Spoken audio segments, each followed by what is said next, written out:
Jawaban untuk Gus Rumel di Pada Suka TV, tulisan terbaru dari Kiai Haji Imaduddin Utsman Al-Bantani.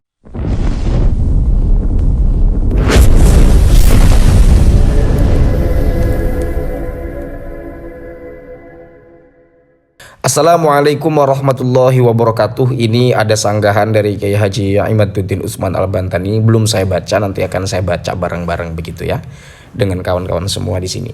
Sebelumnya kan memang Gus Rumel itu podcast dengan Pada Suka TV channel ya. Di dalam konten itu Gus Rumel menguraikan tentang bagaimana temuan-temuan yang konon Gus Rumel menemukan kitab sezaman yang katanya masih direstorasi. Apapun itu, ini sanggahan dari Kiai Haji Imaduddin Utsman Al-Bantani terhadap apa yang disampaikan oleh Gus Rumel di kanal itu ya. Monggo kita baca secara seksama teman-teman di sini. Di Pada Suka TV, ketika Gus Rumel ditanya apakah ia sudah mendapatkan kitab sezaman yang menyebut Ahmad bin Isa mempunyai anak Ubaidillah, Gus Rumel menyatakan bahwa ia telah mendapatkannya. Benarkah itu? Wallahu a'lam. Artinya di sini Kiai Haji Imaduddin Utsman Al-Bantani tidak mengetahui tentang apakah sebetulnya Gus Rumel menemukan Ubaidillah atau belum dalam kitab-kitab yang konon ditemukannya itu. Dalam keyakinan penulis, kitab itu tidak akan pernah ditemukan dengan keyakinan seyakin-yakinnya. Di sini Kiai Haji Imaduddin Utsman Al-Bantani sudah sangat percaya diri sekali bahwa Gus Rumel itu tidak menemukan nama Ubaidillah dalam pencarian kitab sezaman. Mengapa? Karena algoritma sumber-sumber abad 9 memberikan gambaran kuatnya dugaan bahwa konstruksi nasabah Alawi ini dibangun di atas pondasi deliberately atau sengaja berbohong. Ini kata Kiai Haji Imaduddin Utsman Al-Bantani. Monggo kalau ingin dibantah silahkan ya, tentu dengan sanggahan yang argumentatif. Mulai dari kakek fakih muqaddam yang bernama Muhammad Shahib Mirbat yang wafat 690 Hijriah sampai Ubaidillah yang wafat 383 Hijriah sama sekali tidak dicatat dalam sumber sezaman atau yang mendekatinya.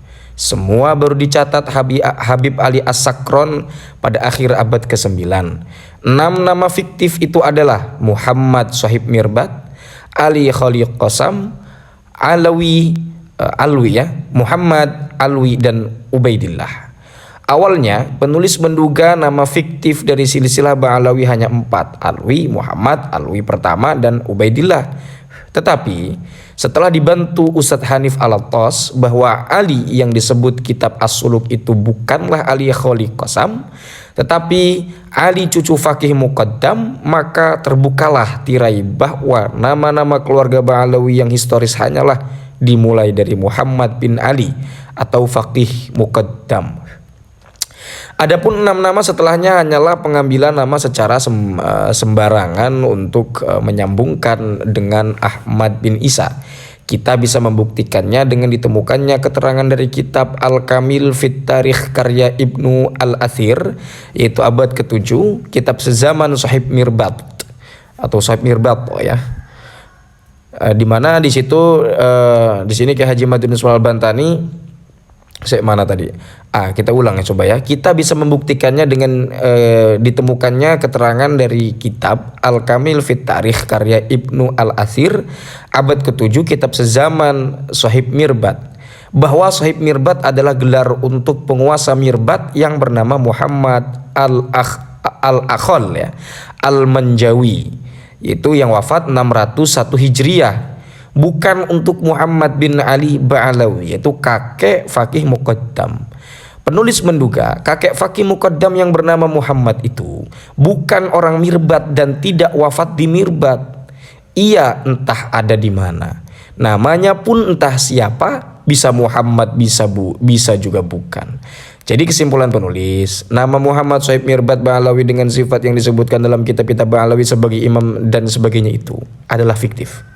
Maka yang ada dengan batu nisan indah dan mahal itu baru dibuat abad di atas abad 9. Sebagaimana penulis sebutkan alasannya dalam tulisan penulis berjudul Ba'alawi, Makam dan Kesaksian Nasab. Jika ingin membantah kesimpulan ini, Gus Rumel perlu untuk mendatangkan sebuah kitab yang membantah kitab Al-Kamil fit Tarikh dan kitab yang menyebut bahwa Muhammad bin Ali Ba'alawi pernah hidup di Mirbat dan dimakamkan di sana. Tidak ada kitab sezaman atau yang mendekatinya yang mengatakan ada orang Hadramaut bernama Muhammad bin Ali Khaliqosam pernah hijrah ke Mirbat atau pernah hijrah ke Mirbat, lalu bergelar Sahib Mirbat, lalu wafat tahun 556 Hijriah. Tidak ada. Semua ditulis abad 9 Hijriah. Satu nama Ba'alawi tereliminir dari pentas suci sejarah. Gus Rumel pernah menyebut bahwa Muhammad Sahib Mirbat Ba'alawi mempunyai anak bernama Abdullah yang mendapat ijazah Sunan Turmuzi dari Muhammad bin Ali Al-Qala'i pada tahun 577 Hijriah. Berita itu kemungkinan besar Gus Rumel ambil dari kitab Al-Ghurar halaman 176 karya Habib Khirit Ba'alawi. Berita Khirit itu hanya cocokologi. Ceritanya begini, ada sebuah kitab Sunan Tirmidzi, ini semacam Kiai Haji Ahmaduddin Usman Al-Bantani mengajari Gus Rumel untuk memahami ibarat ya, atau ada informasi yang kurang komprehensif mungkin. Kemudian di sini Kiai Haji Ahmaduddin Usman Al-Bantani memberitahukannya. Nah, ada sebuah kitab Sunan Turmuzi, di juz awalnya ada ta'liq atau tulisan tambahan di pinggir kitab yang berbunyi Inna syarifa yaqra'u wabnu madhi yasma'u biqira'atihi ajaztu lahu ma jami'a Abi Isa at-Tirmidzi atau Turmuzi wa ghairahu wa katabahu Muhammad bin Ali Al-Qala'i wa dzalika sanatu khamsin wa sab'ina wa khamsimi'atin. Nah, itu ada terjemahannya ya. Kemudian Habib Khirit mengatakan Asy-Syarif ini wallahu alam adalah Abdullah Muhammad Sahib Mirbat. Perhatikan kalimat Khirit wallahu a'lam, itu menunjukkan ia hanya menebak saja tanpa bukti pendukung. Jadi tidak ada anak Muhammad bin Ali Khaliqosam yang bernama Abdullah yang mendapat ijazah dari Imam Al-Qala'i atau Imam Qala'i. Tidak pula ia tinggal di Mirbat. Kalau Gus Rumel membantah, silahkan cari kitab yang menerangkan bahwa nama Abdullah ini pernah ada di Mirbat. Kitab yang menerangkan kota Mirbat dan Imam Al-Qala'i banyak. Murid-murid Al-Qala'i juga menulis kitab. Cari nama Abdullah dan ayahnya, benarkah kedua sosok historis? Atau benarkah keduanya sosok historis? Bahwa keduanya itu menunjukkan sosok historis, maksudnya begitu ya. Tidak akan ditemukan kecuali di kitab abad 9 karya para Ba'alawi. Kemudian, wahai Gus Rumel, nama-nama lain mulai dari Ali Khaliqosam sampai Ubaidillah, mereka tidak pernah ada. Datangkan kitab yang menyebut nama Ali Ba'alawi atau Alwi bin Muhammad atau Muhammad bin Alwi atau Alwi bin Ubaidillah, bahkan Ubaidillah sendiri. Tidak ada. Semuanya gelap, semuanya baru diciptakan abad 9 Hijriah. Percayalah. Di Pada Suka juga Gus Rumel menyatakan kira-kira begini, Kiai Imad itu instrumen penelitiannya cukup kurang. Ia menggunakan kitab Al-Ubaidilli ulama abad kelima hanya satu, Tahdzibul Ansab, padahal Al-Ubaidilli punya kitab lainnya. Mungkin menurut Gus Rumel, jika penulis membaca kitab lain selain Tahdzibul Ansab, akan ada keterangan bahwa Ahmad punya anak bahwa Ahmad punya jika intinya kalau Kiai Imad membaca kitab Ubaidilli yang lain, mungkin akan dikira akan ada keterangan bahwa Ahmad punya anak bernama Ubaidillah. Hehehe, kata Kiai Imad begitu ya, ketawa ini. Entah mengekspresikan ketawanya bagaimana, itu sesuai teman-teman sajalah. Ya wis, kitabku ra ono, saikin di kitabmu sing ono Ubaid gawe rene, bawa sini gitu ya. Podo ra ono kan Gus, karena memang kitab itu gak ada. Kalau ada saya baca Gus. Jika kitab Al-Ubaidilli itu ditemukan pun penulis yakin tidak akan ada nama Ubaid. Karena apa motivasinya ia tidak menulis nama Ubaid di Tahdzibul Ansab sedang di kitab lainnya ditulis, atau sedang di kitab lainnya ia tulis. Tentang Nakoba, Gus Rumel mengatakan bahwa penulis dan Gus Faki menyatakan Nakoba tidak ada yang mengisbat Ba'alawi. Kalau mau menyebut Gus Fakih, jangan bawa-bawa penulis Gus. Penulis walau sama dengan Gus Fakih membatalkan nasab Ba'alawi, tetapi tentang nakoba berbeda. Bagi penulis, tidak penting apakah ada nakoba dunia yang membatalkan atau mengisbat Ba'alawi. Mengapa? Karena patokan mereka juga adalah kitab-kitab nasab. Kita bisa menelitinya sendiri tanpa menunggu ada nakobah berpendapat apa. Bahkan jikapun hari ini ada nakoba-nakoba dunia mengisbat Ba'alawi, penulis bersedia untuk berdiskusi dengan mereka.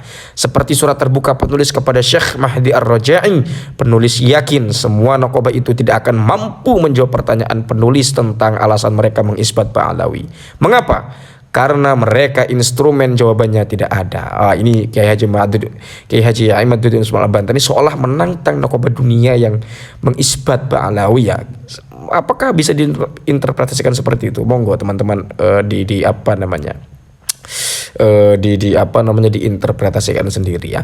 Untuk soal DNA Gus, penulis bukan ahli DNA. Penulis taklid kepada para ahli DNA saja bahwa DNA keturunan paternitas Nabi Muhammad SAW itu pertama harus berhaplo J1 dan Ba'alawi haplonya G.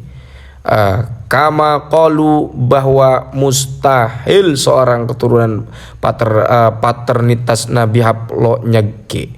Bahkan penulis diledek para pakar DNA katanya. Penulis dan Gus Rumel itu meributkan surat dari sebuah kalung emas. Padahal kalung emasnya belum diteliti apakah asli atau palsu.